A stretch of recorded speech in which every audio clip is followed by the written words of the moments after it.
বন্ধুরা, অ্যানাকোন্ডা আকৃতিতে পৃথিবীর অন্য সকল সাপের থেকে অনেক বড় এবং ওজনেও অনেক ভারী হয়। অ্যানাকোন্ডা সাধারণত দক্ষিণ আমেরিকাতে পাওয়া যায়। এখন পর্যন্ত পাওয়া অ্যানাকোন্ডা সাপগুলোর ভিতরে সবচেয়ে বড় সাপটি ছিল 27 ফিট লম্বা এবং 500 পাউন্ড ওজনের।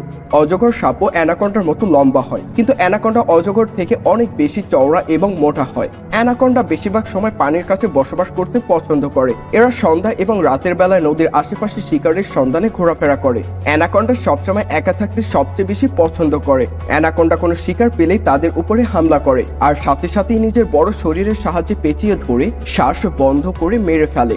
এবং এরা শিকারকে এতটাই জোরে পেঁচিয়ে ধরে যে শিকারের শরীরের হাড়গুলো ভেঙে দুমড়ে মুচড়ে যায় এবং সম্পূর্ণ শরীরটিকে আস্ত গিলে খেয়ে ফেলে।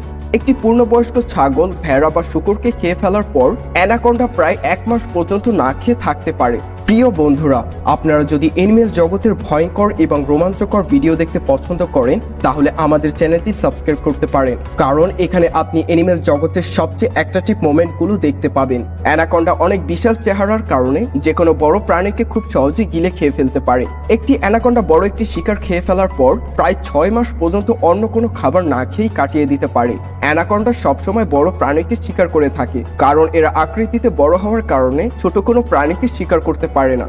যেখানে পৃথিবীর অন্য সকল প্রাণীরা শিকার করার জন্য তাদের দাঁত ব্যবহার করে, কিন্তু অ্যানাকোন্ডা শিকার করার সময় দাঁত ব্যবহার করে না।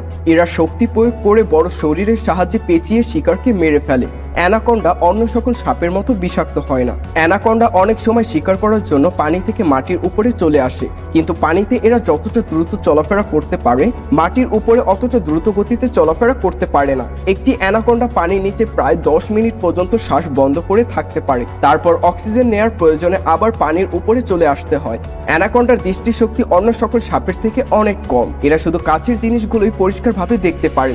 মেয়ে অ্যানাকোন্ডা পুরুষ অ্যানাকোন্ডার থেকে আকৃতিতে বড় হয়। অন্য সকল সাপের সাথে অ্যানাকোন্ডার আরেকটি অমিল রয়েছে।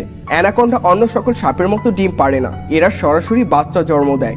একটি মেয়ে অ্যানাকোন্ডা একসাথে প্রায় 20 থেকে 25টি বাচ্চা প্রসব করতে পারে। একটি বাচ্চা অ্যানাকোন্ডার জন্মের সময় প্রায় 2 ফিট পর্যন্ত লম্বা হয়ে থাকে এবং পানিতে সাঁতার কাটার পাশাপাশি ছোটখাটো শিকারও করতে পারে।